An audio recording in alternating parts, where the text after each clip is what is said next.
Article 40, हाँ that is very important article, article 40।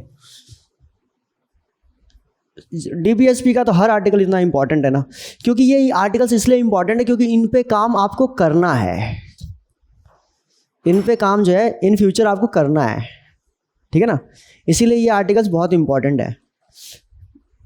Article 40, organisation of village panchayat. अरे यार इसके ऊपर तो इतनी बात हो सकती है ना, पूछो मत, लेकिन मैं करूँगा नहीं, डोंट वरी। विलेज पंचायत के ऊपर खूब बात हो सकती है। ये आर्टिकल 40 है।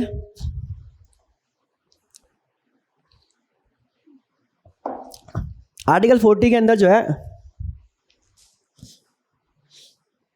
Article 40 talks about and deals with organisation of village panchayat. Village panchayat जो है, शुरुआत के दिनों में विलेज पंचायत को लेकर बड़ा वो रहा कि भाई पंचायत की व्यवस्था होनी चाहिए। आप अंबेडकर और गांधी के बीच में एक देखेंगे कि विवाद है, मतलब वैसा विवाद नहीं है, कोई मनभेद नहीं है, मतभेद है, और उसमें भी लॉजिकल है। हमारे नेताओं की जो आज़ादी के समय के जो नेता थे, उनकी यही तो एक अच्छी बात थी कि वो तर्क वितर्क करने से पीछे नहीं हटते थे।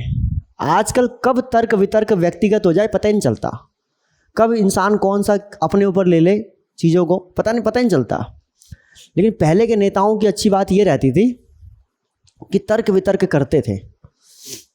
एक बार अटल बिहारी वाजपेयी ने 62 के युद्ध के बाद, ये पता नहीं कौन सा था, 62 के युद्ध के बाद इस शायद, इन्होंने क्या कर दिया, इन्होंने पंडित जवाहरलाल नेहरू को कह दिया कि आप हिटलर हैं, हिटलर हैं आप, हिटलर जैसा बर्ताव कर रहे हैं आप, हिटलर जैसा तानाशाही कर रहे हैं।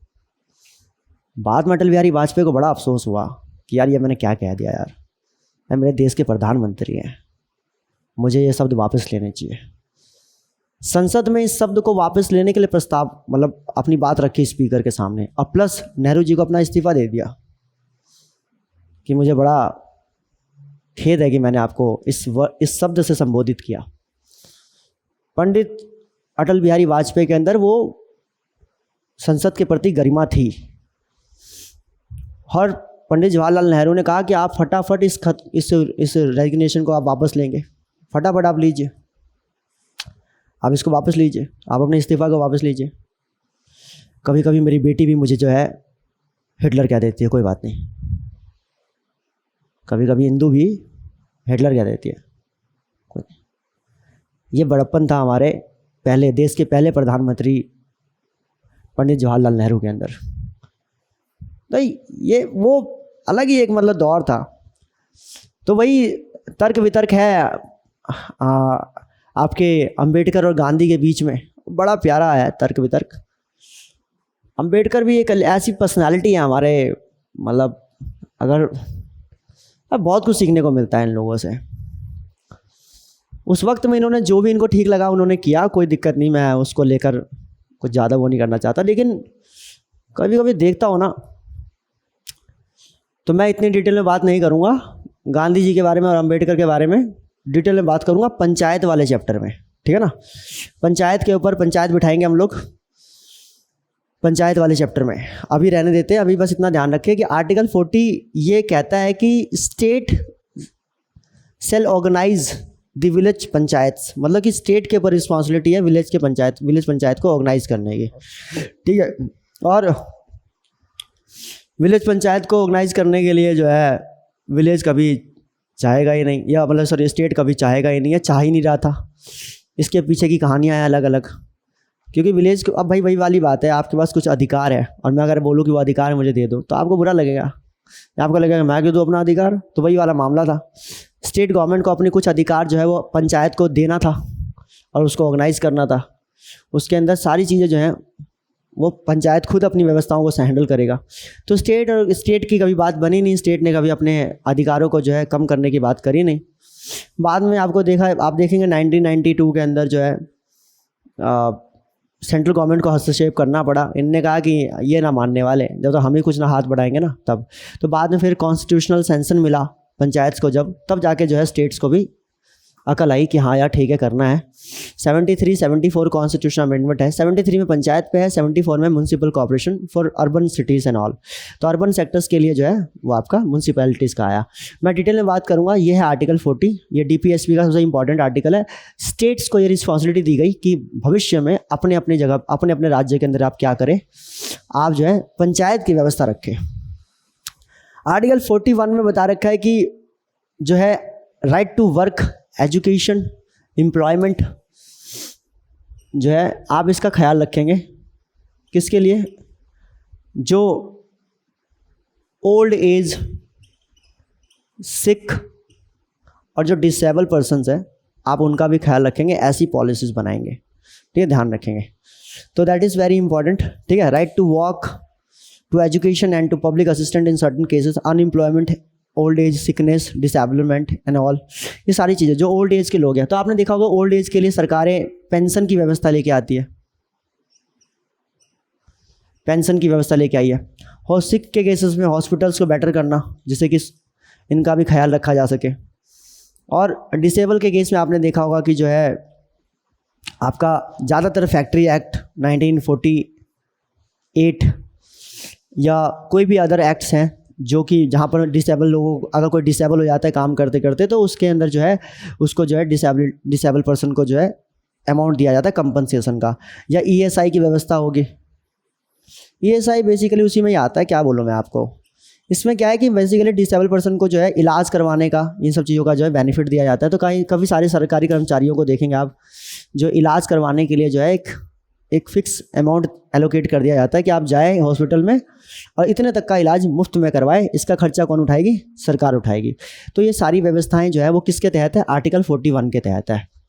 देन उसके बाद आर्टिकल 42 है, वो क्या बात करता है? वो बात करता है आर्टिकल 42 मैटरनिटी रिलीफ के बारे में। आप देखेंगे मैटरनिटी रिलीफ का मतलब होता है कि महिलाएं जब प्रेग्नेंट हो जाती है, ठीक है, ये सरकारी कर्मचारी जो हैं, जो महिलाएं हैं उनके लिए था, लेकिन बाद में फिर प्राइवेट वालों के लिए भी, अब खैर प्राइवेट वालों के लिए भी काफ़ी सारे ऑप्शंस हैं।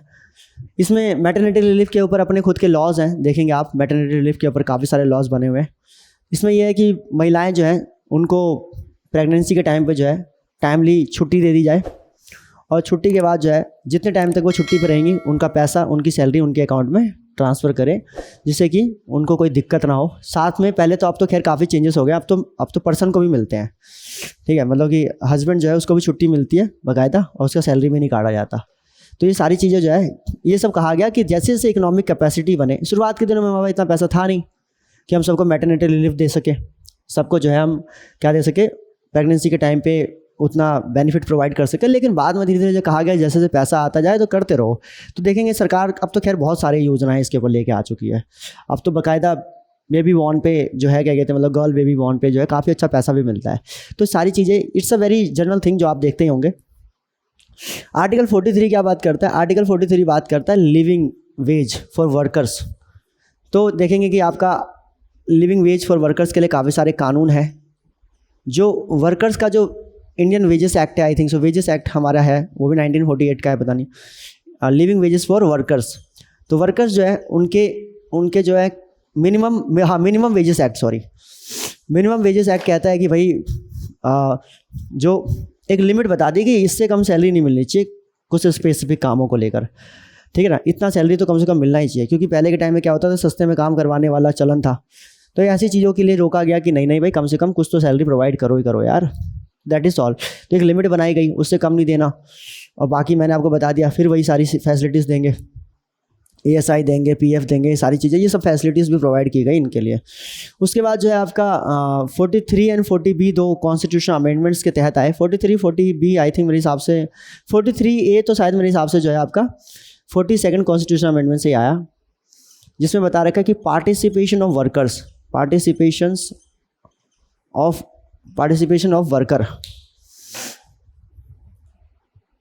वर्कर्स इन मैनेजमेंट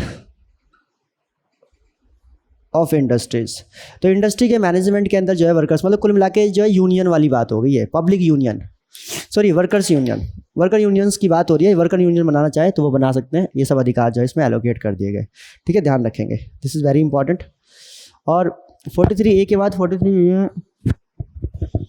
43B के अंदर क्या है, 43B के अंदर जो है कोऑपरेटिव सोसाइटी के बारे में कह दिया गया।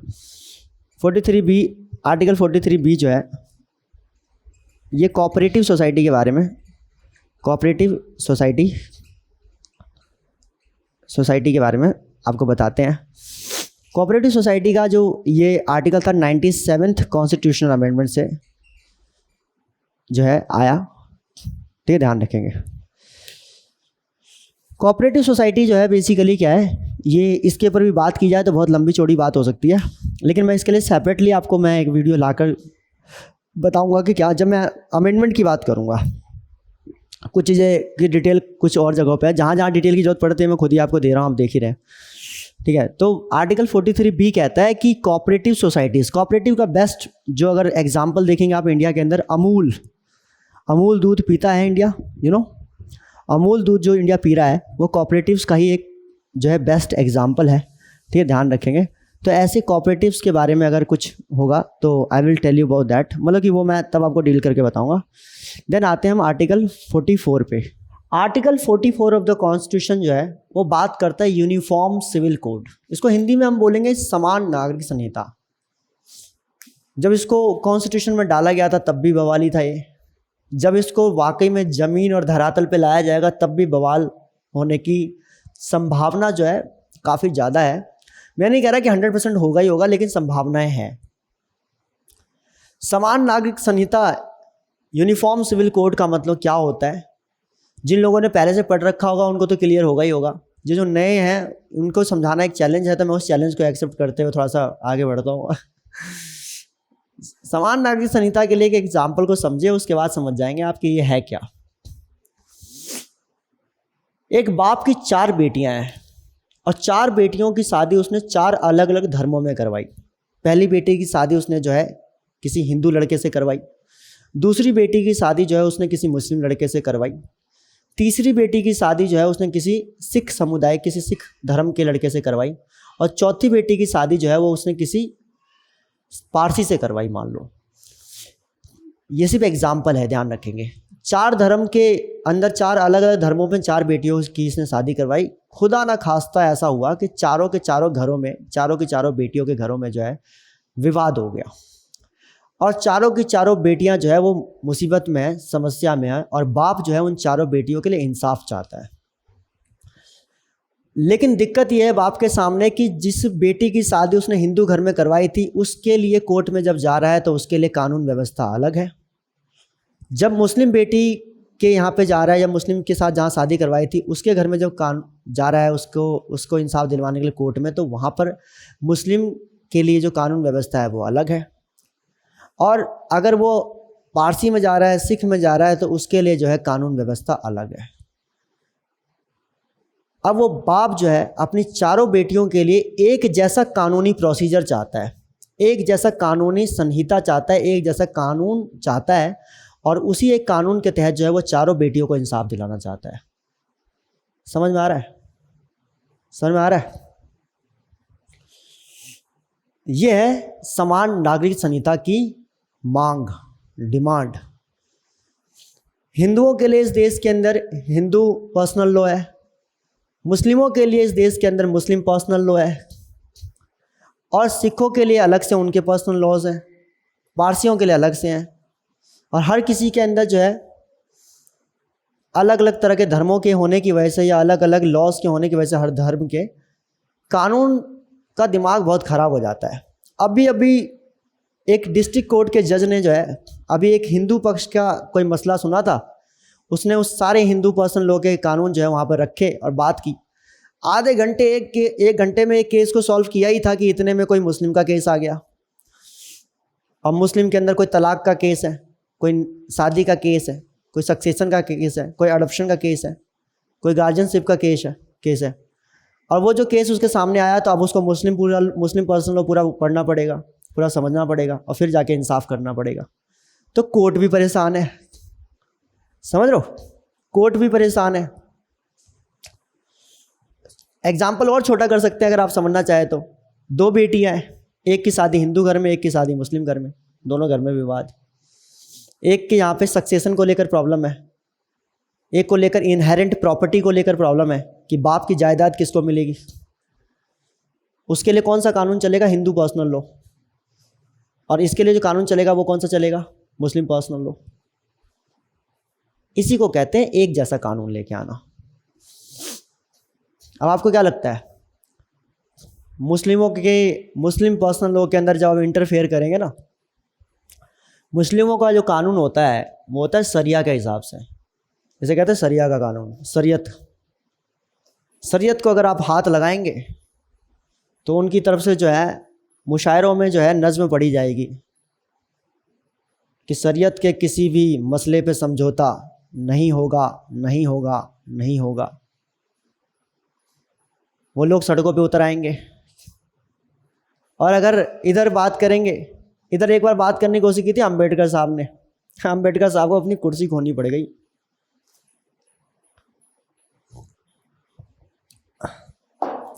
अंबेडकर साहब को जो है अपनी कुर्सी खोनी पड़ गई 1955 में। इतना बुरा हाल हो गया कि बाद में पंडित जवाहरलाल नेहरू ने जो है कानून को 4 पार्ट में डिवाइड किया। उन्होंने कहा कि देखो, हम चाहते हैं कि देश के अंदर पहले बहुसंख्यक समाज को जो है उसके अंदर जो है जो कानून है, कानून की व्यवस्था ठीक की जाए। कई लोगों ने उस टाइम में बड़ा शोर मचाया कि हिंदुओं के व्यक्तिगत मामलों के अंदर दखलंदाजी करने की कोशिश कर रही है सरकार। तो हिंदू मैरिज एक्ट आया। आप देखेंगे अभी भी हिंदू मैरिज एक्ट है, Hindu marriage act 1955, Hindu succession act,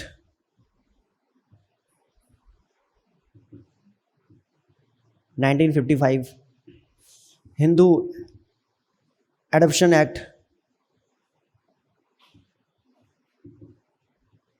1955, Hindu guardianship act 1955। ये 4 कानून आए। ये 4 कानून ने इतना बवाल काटा था उस टाइम पे, ओहो, बता तो रहा हूँ।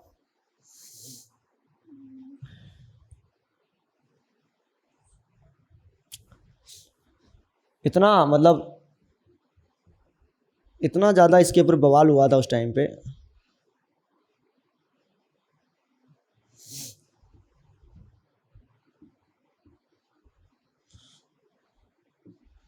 Hindu marriage act, Hindu succession act, Hindu adoption and maintenance act, Hindu minorities and guardianship act 1955। 4 part में इस कानून को चारों एक साथ लेके आ रहे थे अंबेडकर ने कहा कि देखो, जो हमारा अल्पसंख्यक समाज है, जो हमारे यहाँ माइनॉरिटीज़ है, अगर हम उनके ऊपर पहले हाथ रखेंगे तो वो कहीं ना कहीं सहम जाएंगे। उनको लगेगा कि नए नए बने देश के अंदर हमारे साथ जो है अल्पसंख्यक लोगों के साथ गलत हो रहा है और दुनिया भर में जो है हमारा मैसेज गलत चला जाएगा। शुरुआत हम बहुसंख्यक से करते हैं, मगर बहुसंख्यक में भी बहुत सारे संत महात्मा थे। उन्होंने कहा कि अब अंबेडकर हमें बताएंगे कि हम शादी कैसे करें, अब अंबेडकर हमें बताएंगे कि हम जो है अपने बच्चों को जो है जायदाद कैसे दें, अब अंबेडकर हमें बताएंगे कि हम बच्चों को गोद कैसे लें। बड़ा बवाल हुआ। बाद में तो अंबेडकर जी को पहले नेहरू जी साथ खड़े थे और नेहरू जी भी एकदम स्ट्रांगली थे। दोनों का पर्पस अपने पर्सनल एजेंडा को सेट करना नहीं था, दोनों का मकसद था कि वाकई में समाधान आए, ठीक है ना, वाकई में समाधान आए।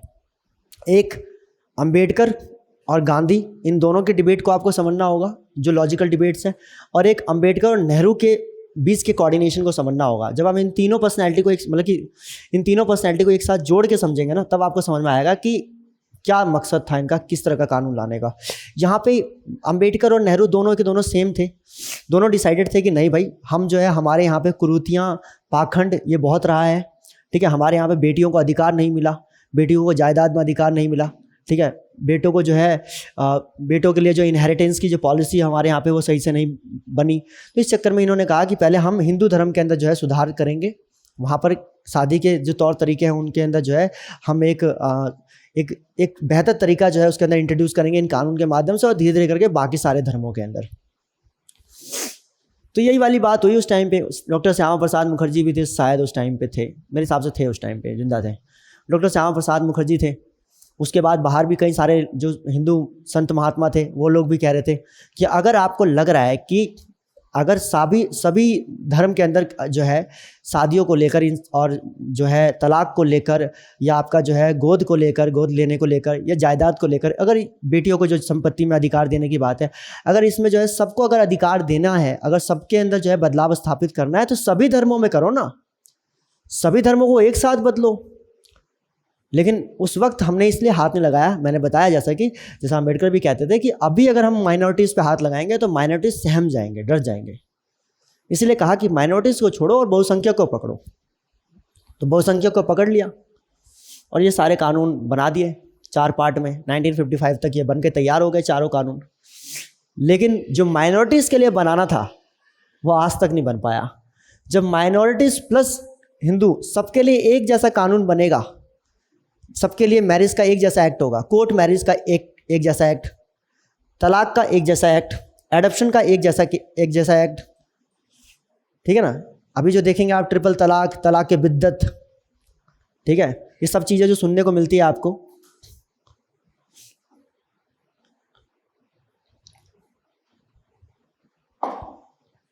ये सारी चीज़ें क्यों अलग अलग क्यों सुनने को मिल रही है आपको? इसी वजह से एक कोशिश अम्बेडकर ने हिंदुओं में करने की कोशिश की, कुर्सी गवा दी अपनी। इस वजह से कोई डरता है हर कोई कि यार खाली पीली ये सब गंभीर मुद्दे हैं, इन पे हाथ लगाना मतलब, ये सब चीज़ें जब तक नहीं होगी ना ठीक से, ये भी ठीक से इंप्लीमेंट नहीं हुए। हकीकत तो यही है, जब अभी कह रहा था ना सामाजिक सशक्तिकरण, इसी वजह से नहीं हुआ हमारा। आज भी हमारे यहाँ पे कास्टिज्म है, आज भी हमारे यहाँ पे रीजनलिज्म है। वो महाराष्ट्र के अंदर बिहार के लोगों को एंट्री नहीं दे रहे हो, बताए वो राज ठाकरे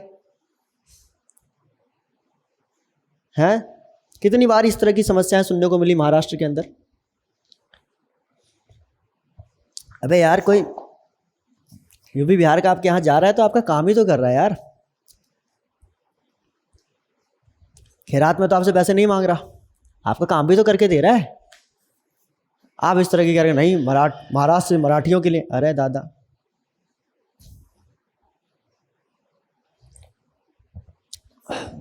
सिखों के साथ हुआ 84 में दिल्ली में, और जगहों पे भी हुआ, झारखंड में हुआ। आज भी रीजनलिज्म है, कास्टिज्म है। ये कब होगा? जब आप सबको पहले तो एक टेबल पे लेके आएंगे, यूनिफॉर्म सिविल कोड। सबके धर्मों में जो प्रॉब्लम्स हैं इस तरह की, खासकर शादी को लेकर ये सब चीज़ें, क्योंकि ये थोड़ा सा धर्म से भी जुड़ा हुआ है और थोड़ा समाज से भी जुड़ा हुआ है। सामाजिक स्तर पे जब इनमें बदलाव आएंगे, कानूनी तौर पे जब इनमें बदलाव आएंगे, जो सब में एक रूपता आएगी, तो कोर्ट के लिए भी मसला आसान होगा और एडमिनिस्ट्रेशन के लिए भी समझना आसान होगा। प्लस समाज में भी एक रूपता आएगी और फिर सामाजिक सशक्तिकरण होगा। अगर आज की डेट में कोई हिंदू किसी मुस्लिम से शादी करता है तो चाहे भले ना करे, लेकिन एक धर्म परिवर्तन का एंगल इंसान के दिमाग में आ ही जाता है। समझ रहे हैं? इस तरह के एंगल्स दिमाग में आ ही जाते हैं। और ये सब चीज़ें क्यों होती हैं? क्योंकि फिर वो तौर तरीके पूरे फॉलो करने पड़ेंगे आपको उस धर्म के, जिस धर्म में आप गए हैं। तो इसीलिए कहते हैं धर्म परिवर्तन। ये सब चीज़ें अगर होती हैं, यूनिफॉर्म सिविल कोड होगा तो इस तरह की चीज़ें नहीं होंगी। कानून तो सबके लिए एक बराबर है ना। एक कानून कहता है हमारा धर्म और एक कहता है हमारे देश का कानून। तो देश का कानून जो है वो एक बराबर करने की बात हो रही है यहाँ पे, यूनिफॉर्म सिविल कोड। ऐसा एक बार फिर किया गया था आपका 1987 में शायद किया गया था। उस टाइम पे मेंटेनेंस ऑफ मेंटेनेंस का एक एक्ट था राजीव गांधी के समय में। साहबानों का एक केस है, बहुत फेमस केस है, उसमें भी देखेंगे आप। उसकी वजह से तो इतने बवाल हुए इंडिया के अंदर, बहुत हुए। साहबानों केस की वजह से जो इतना बवाल हुआ, उसी वजह से राम मंदिर का मसला हुआ, उसी की वजह से बाबरी मस्जिद का मसला हुआ, उसी की वजह से 93 के बम ब्लास्ट हुए। सब कुछ जो है उसका मेन कारण ही वो मेंटेनेंस का वो केस साहबानों था। वही एक शुरुआत ही वहीं से हुई है। उस वक्त भी ऐसा हुआ, जब सुप्रीम कोर्ट ने कहा कि कानून बनाओ तो अम्बेडकर ने कहा कि बनाएंगे। जैसी बनाने की बात हल्की सी कही कि मुस्लिम पर्सन लोग के सारे लोग सड़कों पे उतर गए कि हमारे धर्म के अंदर दखलंदाजी करने वाला राजीव गांधी कौन होता है, हमारे शरीयत के कानून में दखलंदाजी करने वाला कौन होता है। ले दादा, उन्होंने एकदम लिबरल कानून बना दिया। अब हिंदू पक्ष उतर गया सड़कों पे। फिर क्या क्या हुआ वो कहानी बड़ी लंबी चौड़ी है, पोस्ट इंडिपेंडेंस इंडिया में कभी बताऊंगा मैं आप लोगों को। उसकी एक सीरीज़ है, उसमें बताऊंगा। यूनिफॉर्म सिविल कोड का मतलब क्या होगा समझ में आया आपको?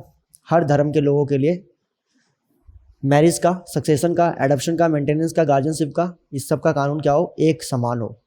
सो दैट उस बाप का जो एग्जाम्पल लिया था मैंने, उस बाप को जो है हर बेटी के लिए अलग अलग तरीके से भटकना ना पड़े कोर्ट के अंदर, और कोर्ट को जो है हर बेटी के लिए जो है अलग अलग से लॉ ना पढ़ने पड़े या अलग अलग से सुनवाई ना करनी पड़े, सबके लिए एक जैसा करना पड़े। ये है आपका यूनिफॉर्म सिविल कोड। ठीक है, सरकार कब लेके आती है, क्या लेके आती है, वो तो खैर देखते हैं। ओके, बट भरोसा ज़रूर है कि ये अगर एक्ट आएगा तो इस एक्ट के बाद जो है देश के अंदर कानून व्यवस्था और सामाजिक व्यवस्था जो है काफ़ी अच्छी हो सकती है। ठीक है, ये है आर्टिकल 44। आर्टिकल 45 हमारा क्या कहता है? आर्टिकल 45 हमारा कहता है, आर्टिकल 45 कहता है कि 6 साल के नीचे से बच्चे जो हैं, बिलो जो चिल्ड्रन हैं, उनके लिए अर्ली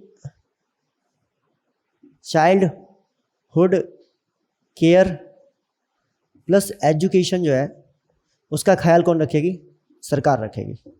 तो आपने देखा होगा मिड डे मील की व्यवस्था आई थिंक मेरे हिसाब से 1995 में ही आ गई थी। दुनिया के अंदर सबसे बड़ा मिड डे मील प्रोग्राम हमारे यहाँ पे चलता है, 1995 से आई। ठीक है ना। बच्चों को हम क्या देते हैं? बच्चों के लिए आंगनबाड़ी की व्यवस्था, उसमें देखेंगे 6 साल से नीचे के बच्चे हैं, right. Article 45, this is very important. Article 46 कहता है कि जो SC/ST है उसके डेवलपमेंट के लिए जो है कानून बनाएगी सरकार, या पॉलिसी बनाएगी, सॉरी क्या बनाएगी? पॉलिसी बनाएगी, राइट। SC/ST उनका क्या करेगी? एजुकेशनल एंड इकोनॉमिक इंटरेस्ट जो है उसको इन्हेंस करेगी, ठीक है ना। और बाकी अदर कोई वीकर सेक्शन है, ठीक है ना, उसके लिए भी अदर वीकर सेक्शन भी, ठीक है ना। उसके बाद आर्टिकल 47 क्या कहता है? आर्टिकल 47 कहता है कि आप जो है, आर्टिकल 47 कहता है कि आप जो है न्यूट्रिशन का जो लेवल है वो राइज करेंगे। आप देखेंगे फोर्टिफिकेशन ऑफ राइस का कॉन्सेप्ट अभी बहुत चल रहा है।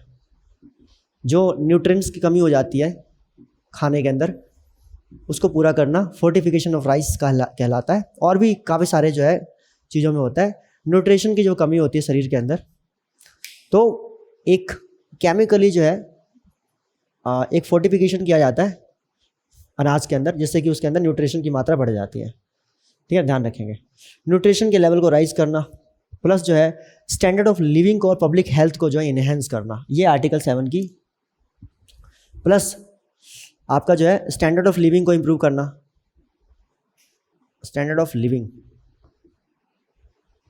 प्लस जो है आपका पब्लिक हेल्थ, इसका ख्याल रखना, ये जो है आपका है आर्टिकल 47।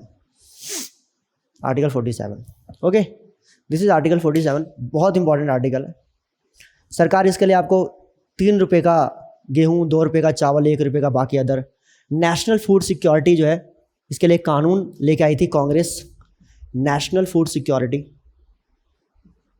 इसके तहत जो है आपके न्यूट्रिशन का ख्याल रखा जा रहा है, 2013 में लेके आई थी। 2013 में जाने से पहले जो है इन्होंने बड़े अच्छे अच्छे कानून इंट्रोड्यूस किए कांग्रेस ने, एक बात तो है, जिसका एडवांटेज आज तक ले रहे हैं हम लोग। उसके बाद जो है आपका 48 में ऑर्गेनाइजेशन ऑफ द एनिमल आपका एग्रीकल्चर, ठीक है, organisation of the agriculture and animal husbandry. इससे क्या आइडिया लगता है आपको इस आर्टिकल से, आर्टिकल 48 से, कि ऊपर स्पेस है ना, आर्टिकल 48 से ये रियलाइज होता है कि organisation of what, organisation of agriculture, organisation of agriculture and animal husbandry.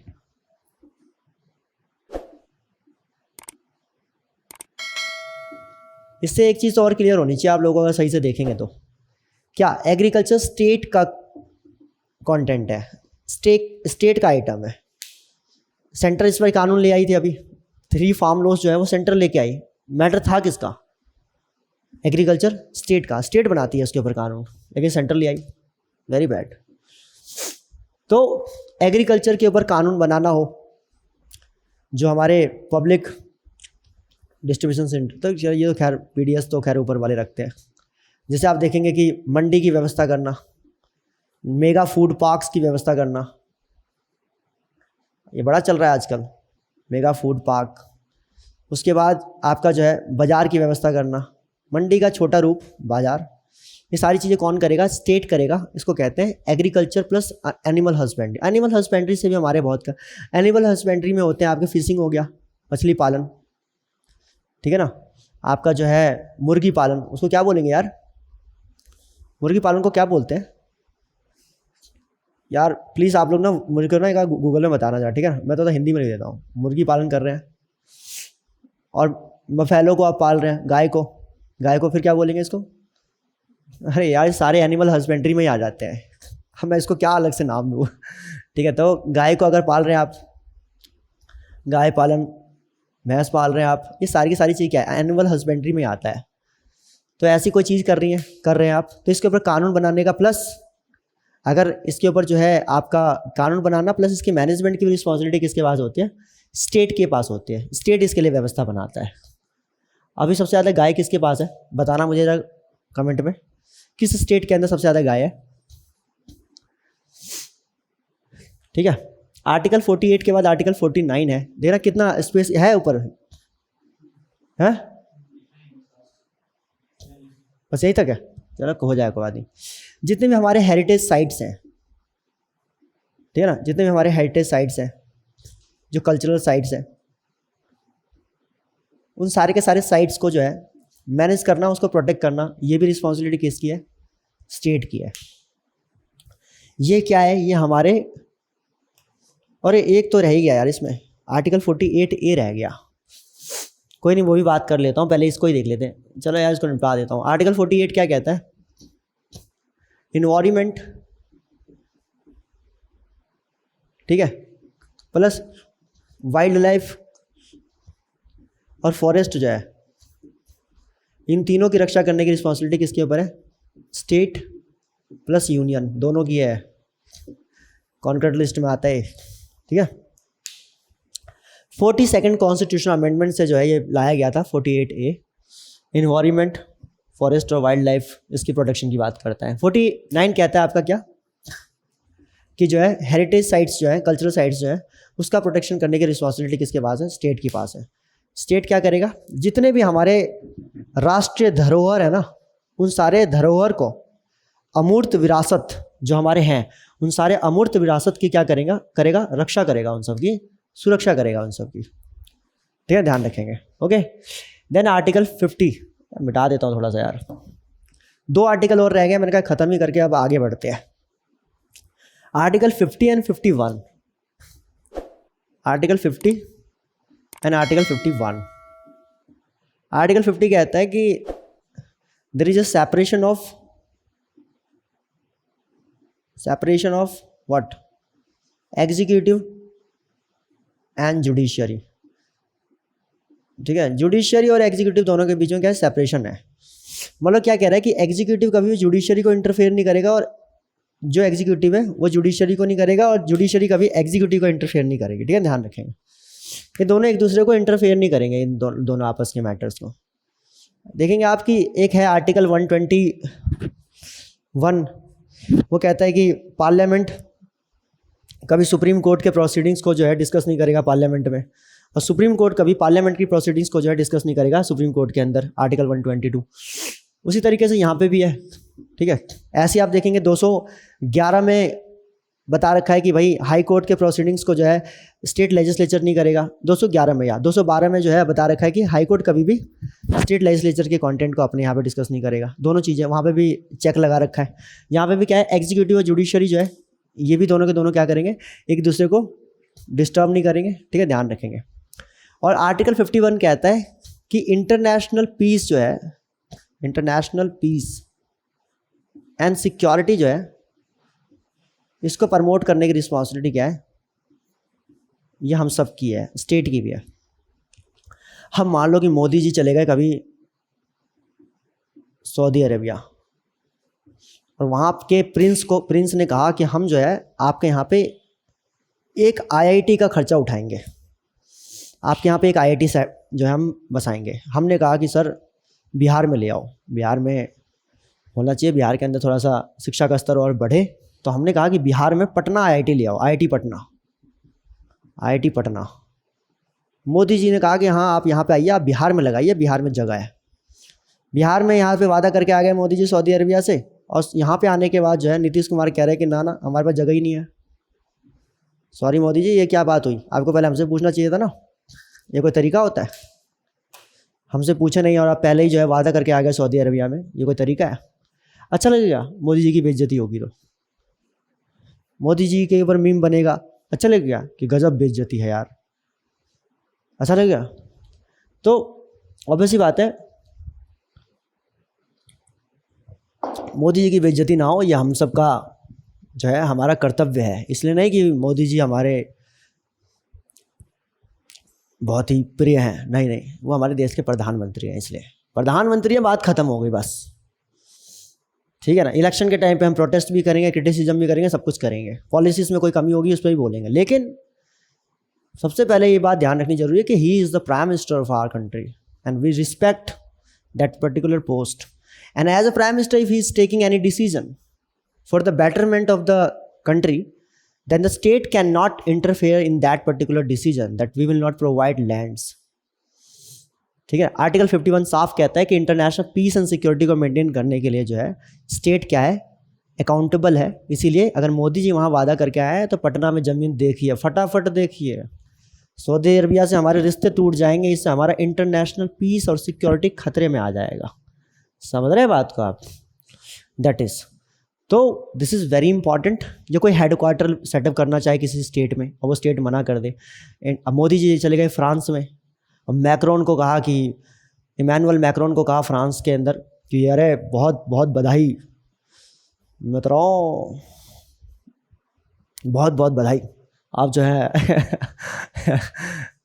आप जो है चुनकर आए, मतलब आप फ्रांस की बागडोर आपके हाथ में है। उनने कहा कि जी मैं चाहता हूँ कि सौर्य ऊर्जा जो है उसके माध्यम से बिजली जो है पैदा की जाए। तो इंटरनेशनल सोलर अलायंस किया गया वहाँ पे 2015 में, और उसके लिए हेडक्वार्टर चुना गया हरियाणा के अंदर। अब खट्टर साहब कहे कि हमारे पास ज़मीन नहीं है, तो फिर वही वाली बात हो जाएगी, गजब बेइज्जती। तो इस चक्कर में जो है ऐसी बात नहीं हो सकती। मोदी जी ने कहा कि गुड़गांव के अंदर, इमैनुअल मैक्रोन को कहा कि हम गुड़गांव के अंदर आपको ज़मीन दिलवाएंगे, देना पड़ा। इंटरनेशनल पीस एंड सिक्योरिटी खतरे में आ जाएगा बाबू। तो इसको मेंटेन करने की रिस्पॉन्सिबिलिटी स्टेट्स के ऊपर है, दैट इज़ वेरी इंपॉर्टेंट। तो ये था आपका डीपीएसपी। डीपीएसपी के बाद हम स्टार्ट करने वाले हैं fundamental duties. Fundamental duties are very very important, ठीक है। उसके बाद हम बात करेंगे यूनियन के ऊपर, ठीक है। एक एक करके डोंट वरी, सारे आर्टिकल्स खत्म किए जाएंगे। कुछ समझ में ना आ रहा हो, कुछ लग रहा हो कि सर क्या आप भी, तो कमेंट करना ठीक है, कमेंट करो, बताओ, ठीक है। No one is perfect in this world, but we are trying to create और rather reshape our shape in that, ठीक है। तो बताएं आप, और बाकी बात करते हैं नेक्स्ट क्लास के अंदर। Thank you so much to all my contacts, और बाकी तो आप समझदार ही हैं।